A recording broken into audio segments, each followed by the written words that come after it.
Assalamualaikum warahmatullahi wabarakatuh. Innal hamdalillah nahmaduhu wa nasta'inuhu wa nastaghfiruh wa na'udzu billahi min shururi anfusina wa min sayyiati a'malina. May yahdihillahu fala mudhillalah wa may yudlil fala hadiyalah. Asyhadu an la ilaha illallah wahdahu la syarikalah wa asyhadu anna Muhammadan abduhu wa rasuluhu la nabiyya ba'da. Allahumma sholli ala Muhammad wa ala ali Muhammad, amma ba'd. Saudaraku yang dimuliakan Allah, mari kita selalu bersyukur kepada Allah yang telah menganugerahkan kepada kita berbagai kenikmatan, sehingga pada kesempatan kali ini kita masih bisa menunaikan ibadah puasa Ramadan. Mari kita sempurnakan puasa kita. Mari kita tunaikan puasa Ramadan yang penuh makna, puasa yang tidak sia-sia. Apakah ada orang yang puasanya sia-sia? Ada, karena Rasulullah pernah menyindir betapa banyak orang berpuasa tetapi yang didapatkannya hanya lapar dan dahaga. Salah satunya adalah orang yang berpuasa tetapi tidak menjaga lisannya. Dalam hadis riwayat Bukhari disebutkan dari sahabat Abu Hurairah radhiyallahu anhu berkata bahwa Rasulullah SAW bersabda, barang siapa yang tidak meninggalkan perkataan bohong dan perbuatan curang, maka Allah tidak perlu atau tidak memerlukan perbuatannya meninggalkan makan dan minum. Artinya orang yang berpuasa tetapi masih suka berbohong dan berbuat curang, maka puasanya tidak akan mendapatkan pahala.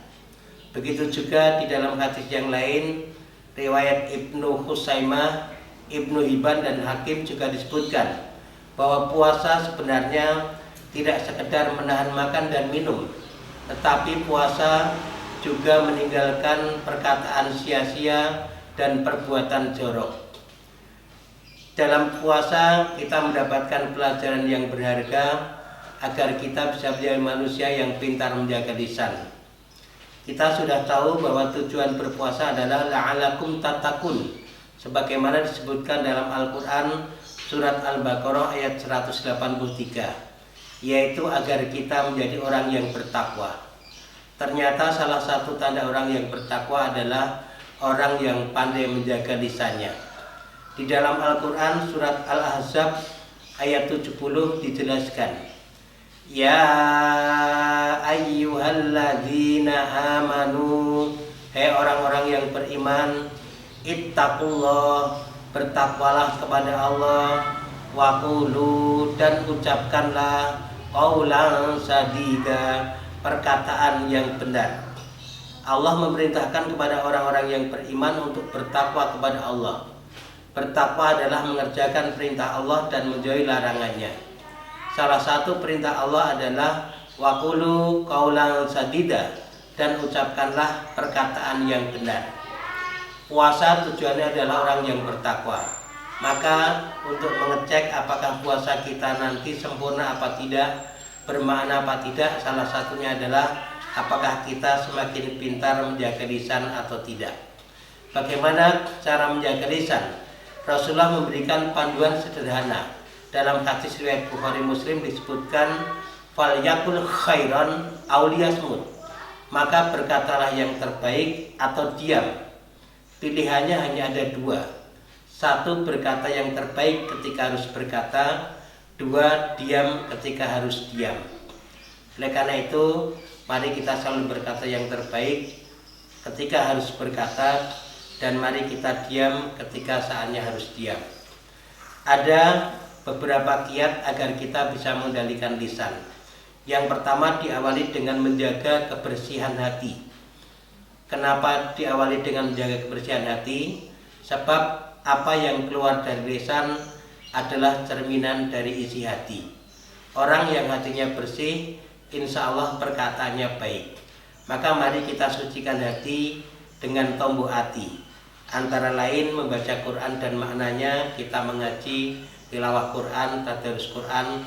Kemudian yang kedua, sholat malam Kalau bulan Ramadan kita menunaikan sholat tarawih, kemudian berzikir kepada Allah, berpuasa, dan berkumpul dengan orang-orang yang soleh.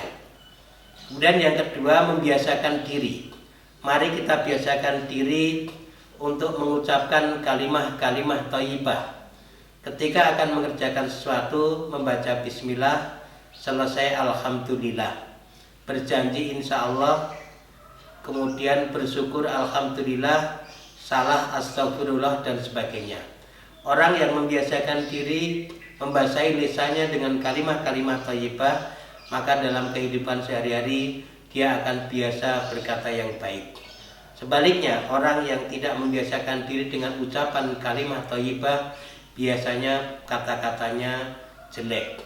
Perkataan yang jelek gampang sekali muncul dari lisannya. Ada seorang bapak memboncengkan istrinya beserta anaknya lewat di depan pasar.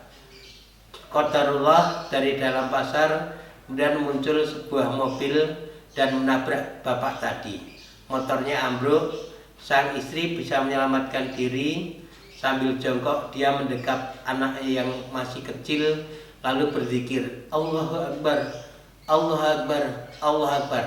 Sementara sang suami bergulung-gulung di jalan merasakan kesakitan sambil berteriak-teriak meneriakkan nama-nama hewan.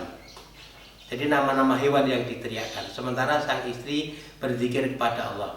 Ini adalah salah satu tanda bahwa sang istri membiasakan diri mengucapkan kalimat thayyibah, sementara sang suami tidak membiasakan diri berkata-kata yang baik. Kemudian yang ketiga, menjaga lisan harus sesuai dengan situasi dan kondisi. Sesuai sikon. Ada kata-kata yang sebenarnya bukan kata-kata yang jelek, tetapi ketika diucapkan pada situasi dan kondisi yang tidak pas, maka akan menjadi jelek. Contohnya misalnya kata-kata wedus. Wedus itu dalam bahasa Jawa, bahasa Indonesianya kambing. Wedus atau munyuk misalnya, monyet, itu bukan kata-kata yang jelek, tetapi ketika itu dipakai sembarangan bisa menjadi jelek. Ada seorang remaja ingin membonceng temannya yang naik motor. Dia berteriak sambil memanggil, wedus, bonceng. Nah, herannya teman yang dipanggil kemudian menoleh sambil bilang, tak tunggu di sini nyok. Berarti kata wedus dan munyuk dalam kondisi ini menjadi jelek. Jadi itu, jadi mari kita membiasakan diri. Yang terakhir adalah jangan melebihi porsi, jangan berlebihan. Maka berkatalah yang penting-penting saja, jangan berlebihan. Demikian yang saya sampaikan pada kesempatan kali ini. Terima kasih atas segala perhatian. Mohon maaf atas segala kekurangan. Assalamualaikum warahmatullahi wabarakatuh.